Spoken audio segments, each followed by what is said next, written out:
এর মধ্যে একটা আল্লাহর ওলির একটা কারামত বলি বুঝতে বলবো বিরাদার, এদিকে ওদিকে না গিয়ে, কারণ খুব সংক্ষিপ্ত আলোচনা, একদম ডাইরেক্ট আলোচনায় এসে গেলাম। হযরত ইব্রাহিম বিন আদম, যিনি বালাক শহরের বাদশা ছিলেন, বালাকের যিনি বাদশা ছিলেন, উনি বাদশাহী সিংহাসনে ছিলেন। আল্লাহ পাক ওনাকে বেলায়েত দিলেন, আল্লাহর ওলি হলেন। অনেক আলোচনা ওদিক তো ওনার আরো অনেক আলোচনা, ওদিকে না গিয়ে খুব সংক্ষিপ্ত আলোচনা একটু তুলে ধরি। হযরত ইব্রাহিম বিন আদম সব কিছু যখন ত্যাগ করলেন, আল্লাহ তাবারক তাআলা নৈকট্য লাভ করলেন, ওনার মনের ইচ্ছা জাগলো যে আমি বলক থেকে পায়ে হেঁটে মক্কাতুল মুকাররমাতে গিয়ে আল্লাহর পবিত্র ঘর কাবা শরীফের আমি তওয়াফ করব। কথাটা বোঝা গেল? ইনিও কিন্তু আল্লাহর ওলি, আরে খাজা মাইনুদ্দিন চিশতি সানজারি রহমাতুল্লাহ আলাইহি, যে আল্লাহর ওলি, ওনারই আলোচনা হবে এটা নয়, ইনিও কিন্তু আল্লাহর ওলি। আল্লাহর ওলিদের আলোচনা করার কারণটা হলো এটাই যে আমরা মানুষ, আমরা আল্লাহর বান্দা, ওনাদের জীবনী শুনে, ওনাদের আলোচনা শুনে আমাদের জীবনটাকে ওই রকম তৈরি করতে হবে, ওই রকম আদর্শিত করতে হবে, ওই রকম ভাবে আমাদের জীবনটাকে গড়ে তুলতে হবে। তাই তো নাকি? জি জি জি, আমরা সব মানি, আমরা সব মানি, কিন্তু আমরা নামাজ পড়ি না। এই তো নাকি? জি, আমরা অলি মানি, খাজা মানি, রাজা মানি, গাউস মানি, কুতুব মানি, পীর মানি, মুর্শিদ মানি, নবীকে মানি, সাহাবী মানি, সব মানি, কিন্তু আমরা মরিশের নামাজের কথা বললে আমরা নাই। আচ্ছা বলেন তো দেখি, খাজা আজমিরি রহমাতুল্লাহ আলাইহি কি নামাজ ছেড়ে দিয়ে খাজা হয়েছেন নাকি? গাউসে পাক কি নামাজ ছেড়ে দিয়ে? হযরতে কুতুবউদ্দিন বখতিয়ার কাকি রহমাতুল্লাহ আলাইহি নামাজ বাদ দিয়ে, হযরতে বাইজিদ বুস্তামি রহমাতুল্লাহ আলাইহি নামাজ বাদ দিয়ে, ইব্রাহিম বিন আদম ইনি কি নামাজ বাদ দিয়ে? না, নামাজের পাবন্দি করেই ওনারা আল্লাহর নৈকট্য লাভ করেছেন। কেমন ভাবে? ইব্রাহিম বিন আদম বালাক শহরে বসে উনি চিন্তা করে নিলেন, এটাই নিয়াত করে নিলেন, আমি পায়ে হেঁটে মক্কাতুল মুকাররমায় গিয়ে আমি আল্লাহর পবিত্র ঘর কাবা শরীফের আমি তওয়াফ করব। পায়ে হেঁটে এখান থেকে যাব বলাকে, কিন্তু আমি এইরকম যাব না পায়ে হেঁটে। কেমন ভাবে যাব? পায়ে হেঁটে হেঁটে যাব, কিন্তু আমি জটা কদম ফেলবো আল্লাহর জমিনে, প্রতিটা কদমে 2 রাকাত করে নফল নামাজ পড়বো আর যাব। বলুন সুবহানাল্লাহ। কেমন উনি ছিলেন? 2 রাকাত করে প্রতিটা কদমে নামাজ পড়বে, তারপরে বালাক শহরে গিয়ে পৌঁছাবে, সেখানে গিয়ে আল্লাহর পবিত্র ঘর কাবা শরীফের তওয়াফ করার উদ্দেশ্যে উনি রওনা দিলেন। ইব্রাহিম বিন আদম উনি রওনা দিয়ে দিয়েছেন, বালাক থেকে চলে যাচ্ছেন, জটা কদম ফেলছেন, 2 রাকাত করে নফল নামাজ আদা করছেন, 2 রাকাত করে নফল নামাজ আদা করছেন।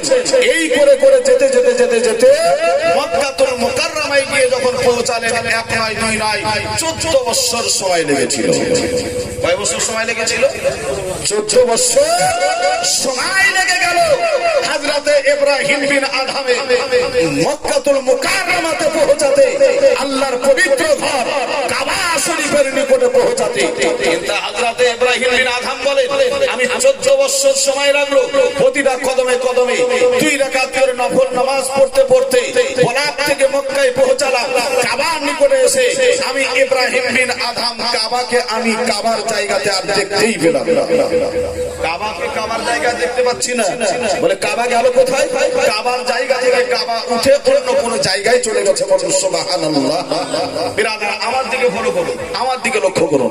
কাবার জায়গাতে গিয়ে ইব্রাহিম বিন আদম বলছে যে কাবার জায়গাতে গিয়ে দেখলাম যে কাবার জায়গায় কাবা নাই, কাবা উঠে চলে গেছে। আচ্ছা এবার বলেন যে আমি বালাক শহর থেকে 14 বছর সময় লাগলো 2 রাকাত করে প্রতিটা কদমে কদমে নফল নামাজ পড়ে আসতে, আর 14 বছর পরে পৌঁছালাম, আসার পরও কাবা শরীফের তওয়াফের উদ্দেশ্যে আসার পরও কাবাকে দেখতে পাচ্ছি না। মন মানসিকতা ঠিক থাকবে কি? জি ঠিক থাকবে। ইব্রাহিম বিন আদম আশ্চর্য হয়ে গেল, রব্বে কায়নাত 1 নয় 2 নয় 14 বছর সময় লাগলো, আর প্রতিটা কদমে কদমে 2 রাকাত করে নফল নামাজ পড়ে এসেছি, কিন্তু আল্লাহ তোমার পবিত্র ঘর কাবা, কাবার জায়গাতে কাবা নাই। গেল কোথায়? গেল কোথায় কাবা বলো? আল্লাহ পাক বলছেন, ইব্রাহিম একটু ধৈর্য ধারণ করো, ইব্রাহিম একটু ধৈর্য ধারণ করো। আল্লাহ পাক কে বলছেন, আল্লাহ পাক কেমন কতক্ষণ ধৈর্য ধারণ করবো? কালি আমি তো ইব্রাহিম বিন আদম নই, সারা পৃথিবীর বিভিন্ন প্রান্তর থেকে হাজার নয় লাখো লাখো মানুষ এসেছে কাবাকে তপ করার জন্য। সবাই তো কাবা খুঁজে বেড়াচ্ছে, সবাই কাবা খুঁজে বেড়াচ্ছে, কাবার জায়গায় কাবা নাই, গেল কোথায়? ইব্রাহিম বিন আদম যখন আল্লাহর কাছে আরজি করলেন, আল্লাহ পাক বলছেন ইব্রাহিম একটু তুমি দাঁড়িয়ে যাও, ইব্রাহিম বিন আদম একটু তুমি ক্ষান্ত হয়ে যাও, কাবার জায়গায় কাবা নাই, কাবা উঠে চলে গেছে। আল্লাহ পাককে ইব্রাহিম বিন আদম বললে, আল্লাহ পাক এই কাবার জায়গায় কাবা নাই, এই কাবা শরীফ কোথায় চলে গেল? ইব্রাহিম বিন আদমকে আল্লাহ পাক জানিয়ে দিলেন, ইব্রাহিম বিন আদম রে, আমার পবিত্র ঘর কাবা শরীফের তওয়াফ করার জন্য পৃথিবীর বিভিন্ন প্রান্তর থেকে এক নয় দুই নয় হাজার নয় লাখো লাখো মানুষ কাবার নিকটে এসে জামায়াত হয়ে গেছে, কিন্তু কাবার জায়গা কাবা নয়। ইব্রাহিম বিন আদম আওয়াজ করে আল্লাহ পাককে বললেন, আল্লাহ পাক এক নয় দুই নয় 14 বছর সময় লাগলো, প্রতিটা কদমে কদমে 2 রাকাত করে নফল নামাজ পড়ে পড়ে আসলাম, কিন্তু কাবার জায়গায় কাবা নাই। আল্লাহ পাক তুমি একটু জানিয়ে দাও তোমার পবিত্র কাবা কোথায় গেল? সবাই হতাশ হয়ে গেল, কাবা শরীফ উঠে কোথায় চলে গেছে? আমার আল্লাহ পাক ইব্রাহিম বিন আদমকে জানিয়ে দিলেন, ইব্রাহিম বিন আদম রে, আমার পবিত্র কাবা শরীফ এখান থেকে কাবার জায়গা থেকে কাবা উঠে গিয়ে মক্কাতুল মুকাররমার একটা জঙ্গলে আমার একজন প্রিয় বান্দির সঙ্গে মোলাকাতে গেছে। আমার একটা প্রিয় বান্দি একটা মেয়ে ছেলের সঙ্গে দেখা করতে গেছে। এবার বলেন ইব্রাহিম বিন আদম কি বলবে? কারণ ইনি পুরুষ মানুষ, আল্লাহর ওলি মানুষ। এক নয় দুই নয় 14 বছর সময় লাগলো, প্রতিটা আপনার কদমে কদমে 2 রাকাত করে নফল নামাজ পড়েছে। আর আল্লাহ বলছে ইব্রাহিম বিন আদম রে, আমার পবিত্র কাবা একটা মেয়ে ছেলে মানুষের সঙ্গে, একটা নারীর সঙ্গে, আমার একজন বান্দির সঙ্গে দেখা করতে গেছে। ইব্রাহিম বিন আদম আল্লাহ পাকের কাছে আরজি করলে, আল্লাহ পাক তুমি জানিয়ে দাও ওই নারীটা না জানি কেমন। ইব্রাহিম বিন আদম মনে মনে করে, আল্লাহ পাক আমার চেয়েও কি ওই মেয়েটা, আমার চেয়েও কি ইবাদতকারিনী, আমার চেয়েও কি সেই মেয়েটা, আমার চেয়েও কি বড় আল্লাহর ওলি, আল্লাহ তোমার কি নৈকট্য লাভ বেশি করে ফেলেছে নাকি? আল্লাহ তুমি কি আমার চেয়ে ওর প্রতি খুশি হয়েছে নাকি? যে আল্লাহ তোমার পবিত্র কাবা শরীফ কাবার জায়গা থেকে উঠে মক্কাতুল মুকাররমার জঙ্গলে গিয়া একটা নারীর একটা মহিলার তওয়াফ করার জন্য চলে গেছে। আল্লাহ পাক বললেন, ইব্রাহিম ওই আমার বান্দিটাকে তোমার কি দেখার ইচ্ছা আছে? ইব্রাহিম বিন আদম বললেন, আল্লাহ পাক পৃথিবীর বুকে আল্লাহ পাক ওই নারীটা না জানি কেমন, ওই মেয়েটাকে আমি ইব্রাহিম বিন আদম এক নজর দেখতে চাই। আল্লাহ পাক বললেন, ইব্রাহিম তুমি মক্কাতুল মুকাররমার অমুক জঙ্গলে চলে যাও। জঙ্গলে যাওয়ার পরে দেখতে পাওয়া গেল একদম জাইফা মেয়ে ছেলে, বয়োজ্যেষ্ঠ হয়ে গেছে, বৃদ্ধা হয়ে গেছে, একদম আপনার বুড়ো বুড়ি হয়ে গেছে। মেয়েটা আপনার আল্লাহর তবে আল্লাহর আপনার ধানে জঙ্গলে বসে আছে, আর মেয়েটাকে মাঝখানে রেখে আল্লাহর পবিত্র ঘর কাবা শরীফ ওই নারীটার তওয়াফ চালাচ্ছে, নারীটার তওয়াফ করছে, আর মেয়েটা বসে আছে মাঝখানে। ইব্রাহিম বিন আদম মাথায় হাত দিয়ে বললেন, আল্লাহ পাক এই নারীটা না জানি কে, এই নারীটার নামটা কি হতে পারে? আল্লাহ তাআলার ওলি হযরত ইব্রাহিম বিন আদম আল্লাহর বান্দিকে জিজ্ঞাসা করে, ওগো আল্লাহর বান্দি তোমার নামটা কি বলতে হবে? ওই আপনার সঙ্গে সঙ্গে ওই মেয়েটা আওয়াজ করে বলে, ইব্রাহিম বিন আদম তুমি কি আমার নাম শুনবে বলো? সঙ্গে সঙ্গে ইব্রাহিমের যখন নাম নিয়েছে, ইব্রাহিম বিন আদম আশ্চর্য হয়ে গেছে। মেয়েটাকে জীবনে চিনি না, মেয়েটাকে কোনোদিন দেখলাম না, মেয়েটার বাড়ি কোথায় জানলাম না, অজানা নারী আমি ইব্রাহিম বিন আদম, আমার নামটা কেমন করে জানলো? আমার নামটা এই মেয়েটা কেমন করে জানলো? যে হঠাৎ ওর নাম জানতে শুনতে চাইলাম, আর আমাকে বলছে ইব্রাহিম বিন আদম তুমি আমার নাম শুনবে? না জানি নারীটা কেমন যে আমার নাম কেমন করে বুঝতে পারলো? আচ্ছা, আল্লাহর ওয়ালিদের জানতে বুঝতে কি দেরি লাগে বলেন তো দেখি। আর চোখ বন্ধ করলেই তো দেখতে পাই দেখতে পাই। ইব্রাহিম বিন আদম আশ্চর্য হয়ে গেছে। নারী ডেকে বলে, এই আল্লাহর বান্দি, আমার নাম ইব্রাহিম বিন আদম, কিন্তু তোমার নামটা কি? মেয়েটা আপনার আওয়াজ করে বলল, ও আল্লাহর বান্দা ইব্রাহিম বিন আদম রে, আমার নামটা হচ্ছে রাবিয়া বাশরি। আমার নাম হলো রাবিয়া বাশরি। বলে তাই নাকি? বলে হ্যাঁ। ইব্রাহিম বিন আদম আওয়াজ করে বলে, এ রাবিয়া, সারা পৃথিবীর বিভিন্ন প্রান্তর থেকে হাজার হাজার মানুষ এসেছে কাবাকে দেখার জন্য, তওয়াফ করার জন্য। কাবার জায়গায় কাবা নাই, কাবা উঠে তুমি কাবাকে ডাক দিয়ে দিয়েছো। ইটের কাবা, পাথরের কাবা, কাবা তোমার নিকটে উঠে হাজির হয়ে গেছে।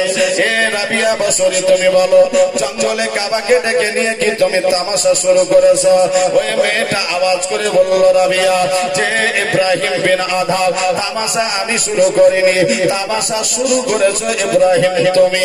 বলে কেমন করে আমি তামাশা শুরু করলাম? ইব্রাহিম বিন আদম বলে, এ রাবিয়া, আমি বলাক শহর থেকে 1 নয় 2 নয় 14 বছর সময় লাগলো। আমি প্রতিটা কদম আল্লাহর জমিনে ফেলেছি, 2 রাকাত করে নফল নামাজ পড়েছি, তারপরে আল্লাহর পবিত্র ঘর কাবার নিকটে পৌঁছেছি। কিন্তু কাবার নিকটে কাবাকে পেলাম না। আল্লাহর কাছে জানতে চাইলাম, আমার আল্লাহ পাক জানিয়ে দিয়েছে যে আমার একজন বান্দি যার নাম হলো রাবিয়া বাশরি, এই রাবিয়ার সঙ্গে মোলাকাতে গেছে, তওয়াফ করার জন্য গেছে। তাই আপনারা এ রাবিয়া তোমাকে দেখা করার জন্য আলা। রাবিয়া বাশরি বলে, এ ইব্রাহিম, তুমি 14 বছর সময় লাগলো, কাবার জায়গায় কাবা পেয়ে যাওনি। আমি রাবিয়া বাশরি কাবার নিকটে পৌঁছাইনি।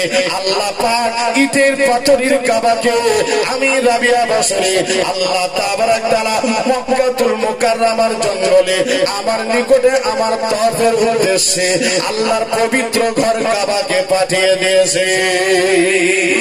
ইব্রাহিম আমার নিকটে কাবাকে পাঠালো, তুমি 14 বছর সময় লাগলো, তুমি পেলে না? প্রতিটা কদমে কদমে 2 রাকাত করে নফল নামাজ পড়ে আসার পরও পেলে না? এইবার বলো রাবিয়া, এইবার বলো ইব্রাহিম বিন আদম, তামাশা তোমার না আমার?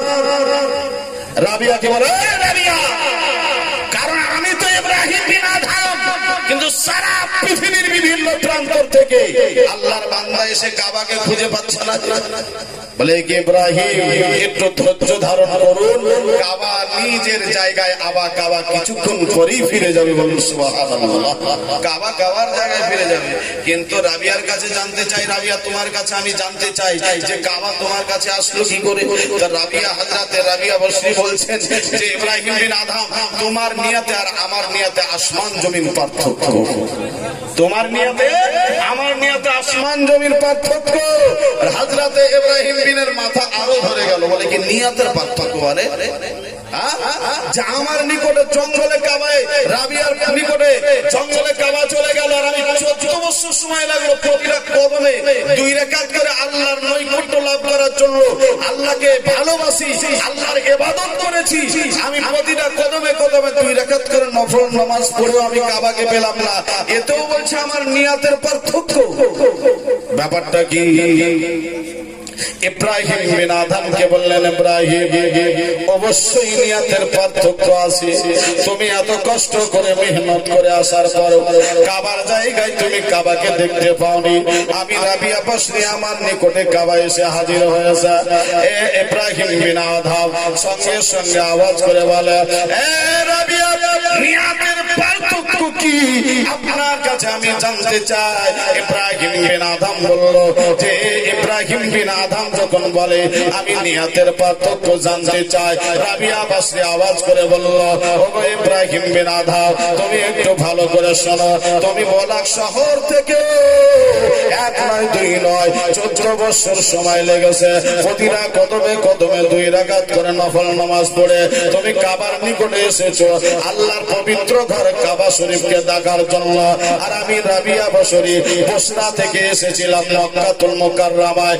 আমি কাবাকে দেখার জন্য নয়, আমি কাবাকে তওয়াফের জন্য নয়, কাবার মোলাকাতের জন্য নয়, আর কাবার যিনি খালি, কাবার যিনি মালিক, এই আল্লাহ তাবারাক তাআলা নৈকট্য লাভের জন্য এসেছি।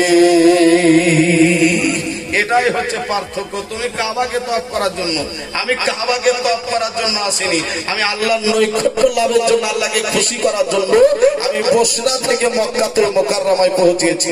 উনি একটা তো মেয়ে ছেলে মানুষ, বিরাদরান ইসলাম। আচ্ছা বলেন তো দেখি, আমার মা বোনদের মতন কি ছিল? আমার মা বোনদের, আপনার মা বোনদের মতো কি ওরকম ছিল?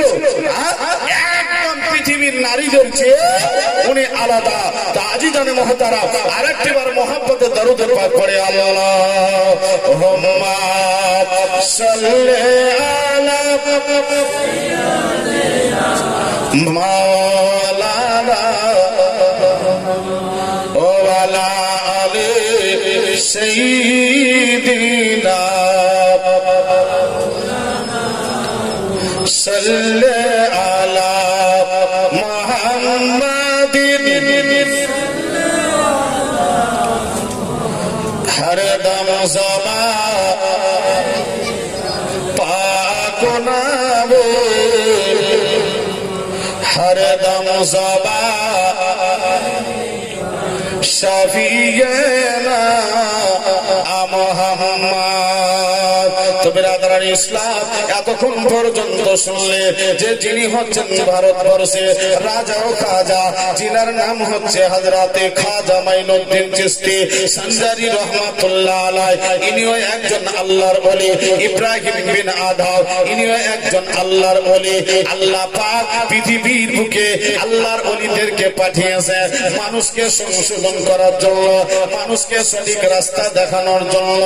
আজি জানে মহতারা, হযরতে খাজা মাইনুদ্দিন চিশতি সঞ্জারি রহমাতুল্লাহ আলাইহি, আল্লাহ তাবারাক তাআলার প্রিয় হাবিব জনাবে মুহাম্মদ রাসূলুল্লাহ সাল্লাল্লাহু তাআলা আলাইহি সাল্লাম যখন বিরাদার আজমির হিন্দুস্তানের আপনার রাজস্থানে পাঠিয়ে দিলে, এখানে আসার পরে বিরাদারান ইসলাম খুব সংক্ষিপ্ত আলোচনা, ওনার একটা কারামত তুলে ধরে হযরতে খাজা মাইনুদ্দিন চিশতি সঞ্জারি রহমাতুল্লাহ আলাইহি বেশ কয়েকটা মানুষ যখন আপনার ওনার কাছে বায়াত গ্রহণ করে, ইসলাম আপনার গ্রহণ করলে, কালমা পড়ে ঈমান এনে ফেললে, ওনারা আপনার হযরতের কাছে আপত্তি জানালেন, আবেদন করলে, এক হাজারে এক হাজার আমাদের প্রিয় মুর্শিদ, আপনার কাছে একটা অনুরোধ করে, রাজস্থানের বুকেতে, আজমিরের বুকেতে আল্লাহর ইবাদত করার মতন একটা ঘরের প্রয়োজন রয়েছে, আল্লাহর ইবাদত করার জন্য একটা মসজিদের প্রয়োজন রয়েছে। এই দেশে মসজিদ নাই, সব আপনার সবই হচ্ছে বেধর্মী। হযরতে খাজা মাইনুদ্দিন চিশতি সঞ্জারি রহমাতুল্লাহ আলাইহি বললে, ও আমার মুরিদেরা, ও আমার ভক্তরা, তোমরা ভালো করে শোনো, এই রাজস্থানের বুকে আজকে যদি আমরা মসজিদ নির্মাণ করি, এই দেশে যিনারা রাজা প্রজা আছে আমাদের মসজিদ কায়েম করতে দেবে না, মসজিদ বানাতে দেবে না। মসজিদ যদি বানাতে, আপনার মসজিদ তৈরি হচ্ছে, এই খবর যদি তাদের কানে পৌঁছে যায়, সঙ্গে সঙ্গে তারা এসে আল্লাহর পবিত্র ঘর মসজিদকে আপনারা ভাঙচুর করে দেবে। যার জন্য হযরতে খাজা মাইনুদ্দিন চিশতি সঞ্জারি রহমাতুল্লাহ আলাইহি ওনার ভক্তদেরকে বললেন, বাবুরা, মসজিদ যদি বানাতে হয়, আল্লাহর ঘর যদি নির্মাণ করতে হয়, তবে দিনের বেলায় আপনার নির্মাণ করা হবে না, রাত্রির অন্ধকারে আপনার আল্লাহর পবিত্র ঘর কায়েম করতে হবে, তৈরি করতে হবে, নির্মাণ করতে হবে, আপনার কাজ করতে হবে রাত্রি অন্ধকারে। আপনার আজমিরের মানুষ যখন ঘুমিয়ে যাবে, আপনার মুসলমানদের যিনি আল্লাহর ওলি হযরতে খাজা মাইনুদ্দিন চিশতি সঞ্জারি রহমাতুল্লাহ আলাইহির মুরিদরা ওই রাত্রি অন্ধকারে আল্লাহর পবিত্র ঘরের আপনার কাজ করবে, কারণ মসজিদ বানাতে হবে আজমিরের বুকে। মুসলমানদের একটা ইবাদতখানা নাই, মুসলমানদের জন্য একটি ইবাদতখানা বানাতে হবে। এর জন্য আপনার হুকুমটা চাইতে ভক্তরা হযরতে খাজা মাইনুদ্দিন ভক্তদেরকে অর্ডার দিয়ে দিলে, তবে মসজিদ যদি বানাবে বানাও, কিন্তু দিনের বেলায় বানানো হবে না, রাত্রে অন্ধকারে বানিয়ে নাও। কারণ কেউ জানে না, জানতে পারো এই দেশের যারা রাজা আছে জানতেও না পারে, যদি জেনে নাই তবে মসজিদ নির্মাণ করতে দেবে না। হযরতে খাজা মাইনুদ্দিন চিশতি রাসানজারি রহমাতুল্লাহ আলাইহি অর্ডারটা দিয়ে দিয়েছেন। আল্লাহর ওলি কাকে বলা হয়, খাজা মাইনুদ্দিন কাকে বলা হয়? গভীর রাত্রি আল্লাহর ঘর পবিত্র মসজিদের নির্মাণের কাজ শুরু হলো। একদিন গেল, 2 দিন গেল, নির্মাণের কাজ চলতে শুরু করলো।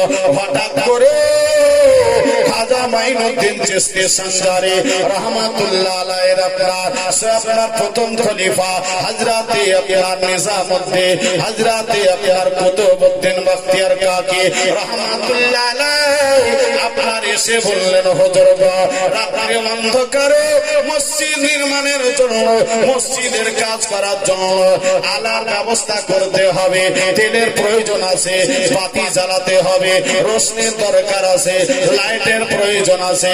লাইট যদি না হয় এই রাত্রে মসজিদের কাজ হবে না। রাত্রে আলো জ্বালানোর জন্য তো কেরোসিন তেলের দরকার, না হয় সরষের তেলের দরকার। নবে কি করে রাত্রে অন্ধকারে লাইট জ্বলবে, কি করে মসজিদের কাজ করবে? হযরতে খাজার কাছে বলা হলো, খাজা এখানে রাত্রি অন্ধকারে আপনার লাইটের ব্যবস্থা করতে গেলে তো তেলের প্রয়োজন আছে, আমাদের নিকটে তো তেল নেই, তেল আমরা কোথায় পাবো?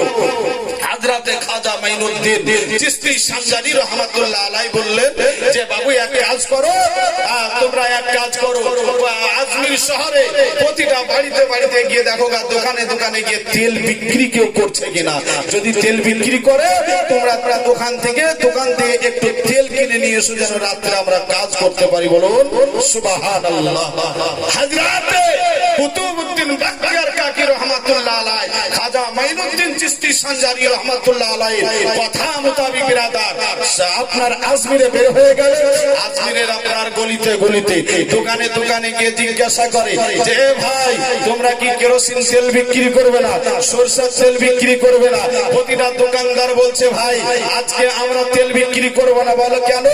না তো এই আজমিরের যিনি রাজা রয়েছে, রাজার অর্ডার হচ্ছে যে ওই যে ফকির আছে, ওই যে দরবেশ আছে, যার নাম হচ্ছে হযরতে খাজা মাইনুদ্দিন চিশতি সানজারি রহমাতুল্লাহ আলাইহি, ওনার কোন ভক্তদের নিকটে তেল বিক্রি করা বন্ধ বলে ঘোষণা করে দিয়েছে। তেল বিক্রি করা হবে না। তোমরা তো ওই খাজারি লোক, তোমাদের জুব্বা দেখে, তোমাদের পোশাক দেখে যে মনে হচ্ছে তোমরা ওই দরবেশ ফকিরি হবা, কারণ তোমাদের নিকটে তেল বিক্রি নাই। হযরতে কুতুবউদ্দিন বখতিয়ার কাকি রহমাতুল্লাহ আলাইহি রাজস্থানে আপনার আজমিরের গলিতে গলিতে, দোকানে দোকানে গিয়ে জিজ্ঞাসা করে, যার বাড়িতে গিয়ে আপনার হাজির হয়ে যায়, সঙ্গে সঙ্গে দরওয়াজা যদি খোলা থাকে, কুতুবউদ্দিন গিয়ে হাজির হলে পরে সঙ্গে সঙ্গে দরওয়াজা বন্ধ হয়ে যায়। দোকানদারদেরকে আপনার ডাক দিয়ে জিজ্ঞাসা করে, এ দোকানদার, রাত্রি অন্ধকারে আমাদের আপনার আলার প্রয়োজন আছে, তোমরা কি কেরোসিন তেল বিক্রি করবে না? আপনার আজমিরের দোকানদাররা বলে যে আজকে তেল বিক্রি হবে না। কারণটা হচ্ছে সরষের তেল বিক্রি হবে না, কারণ আজকে আজমিরের যিনি রাজা আছে তেল বিক্রি করা হবে না বলে ঘোষণা দিয়ে দিয়েছে। বলে তাই নাকি? বলা হয়। হযরতে কুতুবউদ্দিন বখতিয়ার কাকি রহমাতুল্লাহ আলাইহি, ও মুসলমান, প্রতিটা আপনার দোকানে দোকানে ঘুরে যখন তেল পেলেন না, উনি খাজা মাইনুদ্দিনের নিকটে গিয়ে বলে, হুজুর আমি প্রতিটা দোকানে দোকানে গেলাম, আমাদেরকে তেল বিক্রি করতে কেউ রাজি হলো না, কেউ রাজি হলো না। বলে তাই নাকি? বলা বলে কেউ রাজি হলো না। বলে না, হযরতে কুতুবউদ্দিন বখতিয়ার কাকি রহমাতুল্লাহ আলাইহি আল্লাহর ওলি হযরতে খাজা মাইনুদ্দিন চিশতি সানজারি রহমাতুল্লাহ আলাইহি আওয়াজ করে বললে যে, বাবা কুতুবউদ্দিন বখতিয়ার কাকি, আমাকে এক লোটা পানি এনে দাও। পানিটা যখন এনে দেওয়া হলো, আল্লাহর ওলিকে পানি এনে দিয়ে দিয়েছেন ওনার আপনার প্রথম খলিফা হযরতে কুতুবউদ্দিন বখতিয়ার কাকি রহমাতুল্লাহ আলাইহি পানি যখন এনে দিয়েছে, খাজা মাইনুদ্দিন চিশতি সানজারি রহমাতুল্লাহ আলাইহি ওযু করতে শুরু করলে আর বললেন, বাবা কুতুবউদ্দিন আমি ওযু করব, আমার চেহারাটা আমি ধোবো। যখনই ওযুর মধ্যে আমি চেহারাটা ধোবো, চেহারা ধোবো তো গরম পানিটা পড়বে, হাত ধোবো তো গরম পানিটা পড়বে। ওই পানিটা আল্লাহর জমিনে পড়তে দিবে না, আল্লাহর জমিনে পড়তে দিও না। একটা জায়গায় করে প্লেটে করে ধরে নাও, প্লেটে করে আপনার ধরে নেওয়া হলো। ওযু কমপ্লিট হয়ে গেল। আল্লাহর ওলি খাজা মাইনুদ্দিন চিশতি সানজারি রহমাতুল্লাহ আলাইহি বিরাদার, এত বড় জবরদস্ত আল্লাহর ওলি, ওযু করা কমপ্লিট হয়ে গেল। কুতুবউদ্দিন বখতিয়ার কাকি রহমাতুল্লাহ আলাইহি বলে, এ খাজা মাইনুদ্দিন চিশতি সানজারি রহমাতুল্লাহ আলাইহি, হুজুর গো এই আপনার পানিটা কি করব? হযরত কুতুবউদ্দিন বখতিয়ার কাকি রহমাতুল্লাহ আলাইহিকে বললে, এ কুতুবউদ্দিন আজকে রাত্রিতে তেল কেউ বিক্রি করেনি, তেলের কারণে মসজিদের কাজ বন্ধ থাকবে। আমি খাজা ওযু করেছি, আমার চেহারা ধোয়া পানিটা, হাত ধোয়া পানিটা তুমি একটা পারতানে ধরে নিয়ে আসো, একটা জায়গায় তুমি ধরে নিয়ে আসো। এই পানিটা নিয়ে গিয়ে তোমার বাতিতে, তোমার ডিবিয়াতে জ্বালিয়ে ঢেলে দাও, আগুন জ্বালিয়ে দাও। সারা রাত আপনার তেলের কাজ হবে, বাতি জ্বলতে থাকবে, মসজিদের কাজ শুরু করে দাও। বলে খাজা মাইনুদ্দিন চিশতি সানজারি ওযুর পানিটা বিরাদার সারা রাত্রি আপনার তেলের কাজ করবে। আর পুরো আজমির শহরে, আজমিরের প্রতিটা বাড়ি গোলা তেলের, আপনার তেল দিয়ে আপনার বাতি জ্বালাচ্ছিল, লাইট জ্বালাচ্ছিল। সেই লাইটে আপনার বাতিতে যে তেলটা ছিল, যে আপনার কূপে আপনার ডিবিয়াতে তেলটা ছিল, সব তেলটা আল্লাহর হুকুমে পানি হয়ে গেছে।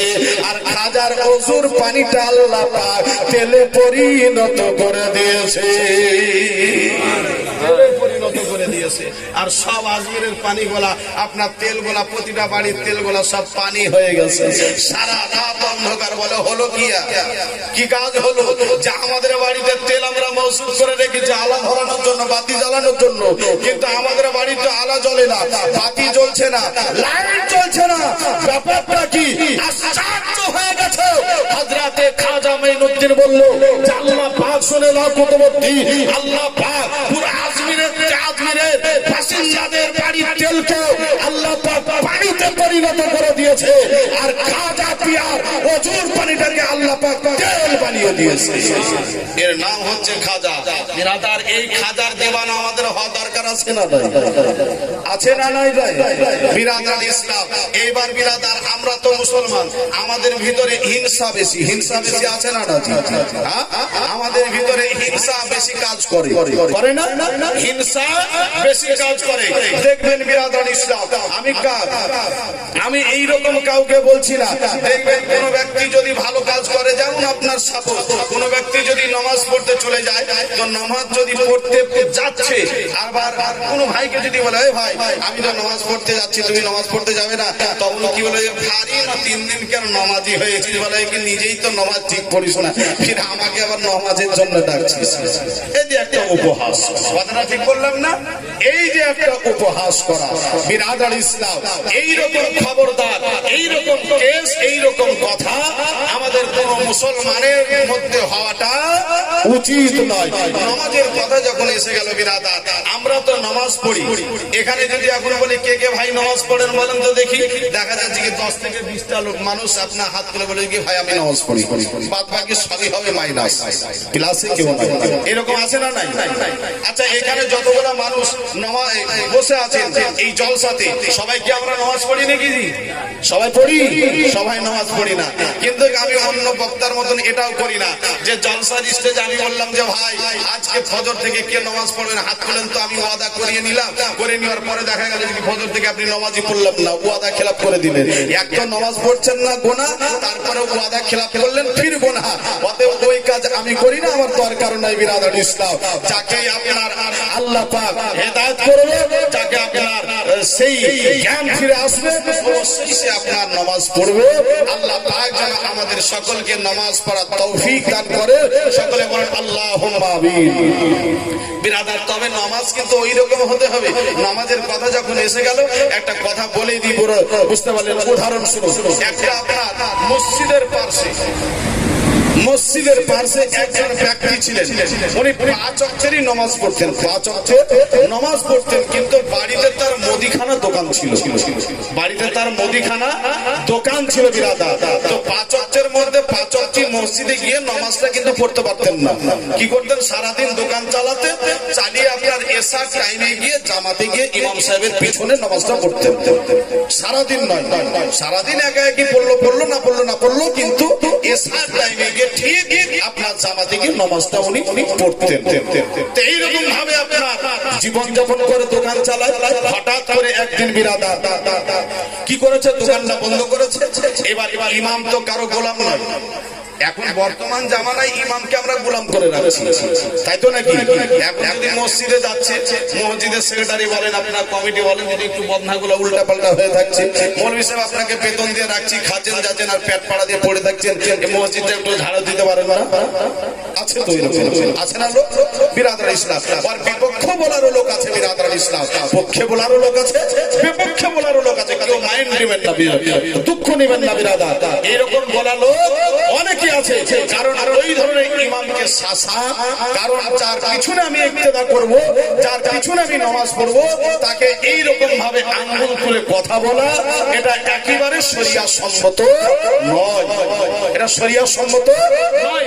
আমার পরে বিরাদর ইসলাম মুফতি সাহেব আসবে, আপনি মসলা জেনে নেবেন, অবশ্যই আপনার বলে দিবেন যে এইরকম ধরনের পেশারুক্তি করা কোন ইমামকে, কোন মুসল্লির এটা উচিত নয়, এটা উচিত হবে না।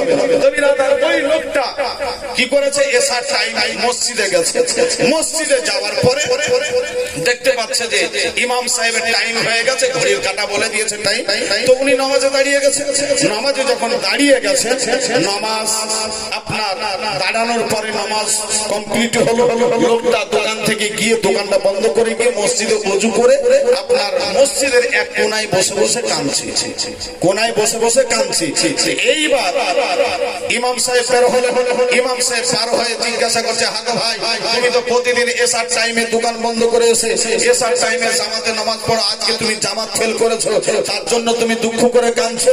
তো লোকটা একদম চোখটা মোটা মোটা করে ওই ইমাম সাহেবের দিকে একদম গরিমে তাকাচ্ছে, বুঝতে পারলেন? ইমাম সাহেব আর কিছু বললেন না, বিদেশি মানুষ, হয়তো কি বলতে গিয়ে কি বলে দিবে, হয়তো আর একে বাড়াবাড়ি কিছু বলা যাবে না। আর একজন ওর প্রতিবেশী আপনার মুসল্লি বলছে, ভাই তুই প্রতিদিন জামাতে এসে নামাজ পড়ে আজকে জামাত পাসনি, তার জন্য কাঁদছিস? তখন ওকে গরম দেখিয়ে বলছে, বোকা কোথাকার, আরে জামাত নামাজের জামাত ফেল হয়েছে তার জন্য আমি কাঁদছি নাকি? এটা তো তোর ভুল ধারণা। বলে কিসের জন্য কাঁদছিস? কারণ প্রতিদিন তো এশার টাইমে এসে জামাতে নামাজ পড়ি, আজকে ফেল হয়ে গেছে তার জন্য কাঁদছি। বলে না। বলে কিসের জন্য? আরে ভাই সারাদিন মুদিখানা দোকান চালাই, আর ওই মুদিখানা দোকানে সারাদিন যা বিচা কিনা করি, ইমাম সাহেবের পিছনে যখন নামাজ পড়ি, উনি যখন সূরাগুলো পড়েন, তখন সারা দিনকার বিচা কিনা ওই হিসাবটা ইমাম সাহেবের পিছনে দাঁড়িয়ে দাঁড়িয়ে আমি করে নিই। কিন্তু আজকে জামাত ফেল হয়ে গেছে, আজকে তো আমাকে একা একা নামাজ পড়তে হবে, তা আমি সূরা পড়বো না আমি সারা দিনকার দোকানের বিচা কিনা হিসাবটা করবো, তার জন্য আমি দুঃখে কাঁদছি। কথাটা বোঝা গেল? মানে ওকে সূরা পড়তে হবে, কোরআন পড়তে হবে, হিসাব করা যাবে না, হিসাব করা হবে না, সময় পাবে না, যার জন্য ও আপনার কাঁদতে শুরু করে দিয়েছে। আর ইমাম সাহেব সূরা পড়ো, ওর পেছনে দাঁড়িয়ে নামাজ পড়া বাদ দিয়েও দোকানে সারা দিনকার বেচা কেনা হিসাবটা চালা। এই তো নামাজ। খবরদার ওই রকম নামাজ পড়াটা আমাদের উচিত হবে না, হবে গো? ওই রকম নামাজ পড়াটা আমাদের উচিত হবে না।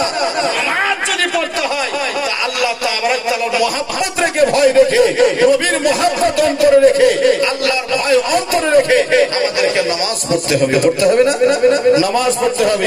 বলে নামাজের প্রসঙ্গ যখন এসে গেল, একটা কথা বলে দিই, সারা পৃথিবীর ওলিদের যিনি আমির, যিনার নাম হচ্ছে হযরতে আলী রাদিয়াল্লাহু তাআলা আনহু, হযরতে আলী কারামাল্লাহু ওয়াজহুল কারীম আজিজান মুহতারাম, সেই জামানায় আল্লাহর নবীর ওয়াফাতের পরে ইন্তেকালের পরে নবীজি আমার ইন্তেকাল করে গেছেন, সেই সময় মুসলমানদের মধ্যে কিছু দাড়িওয়ালা টুপিওয়ালা আপনার নামাজ পড়ে পড়ে কপালে কালো দাগ ফেলে দিয়েছে, এই ধরনের কিছু মানুষ, এই ধরনের মানুষ আপনার বললো কি এরা আপনার কি করেছে, নবীর বিরুদ্ধে আপনার বলতে শুরু করেছে, নবীর বিরুদ্ধে বলতে শুরু করেছে। কি বলছে? যে আল্লাহর নবী কিছুই জানতেন না, আল্লাহর নবী কিছুই জানতেন না। হযরত আলী রাদিয়াল্লাহু তাআলা আনহু আপনার কি করলেন, যে আমি আমার নবীজি পৃথিবীর বুকে নাই, নবী নাকি মরক ছিল, মাআযাল্লাহ নবীজি কি আপনার অজ্ঞ ছিল। আজকে মুসলমানদের মধ্যে কিছু দাড়িওয়ালা টুপিওয়ালা যাদেরকে আপনার মুনাফিক বলা হয়, আমার নবীজির বিরুদ্ধে আপনার বলতে শুরু করে দিয়েছে। হযরত আলী রাদিয়াল্লাহু তাআলা আনহুর আপনার সহ্য হলো না, মসজিদে নববীতে আপনার মসজিদে নববীর মিম্বরে দাঁড়ানোর পরে হযরত আলী মসজিদ ভরা মানুষ তাদের সামনে আপনার বক্তব্য দিতে শুরু করলে, ও মদিনার বাসিন্দা তোমরা যারা আছো তোমরা শুনে নাও, এই মদিনার বাসিন্দা আজকে তোমরা আমার নবীজির বিরুদ্ধে বলো, আজকে আমার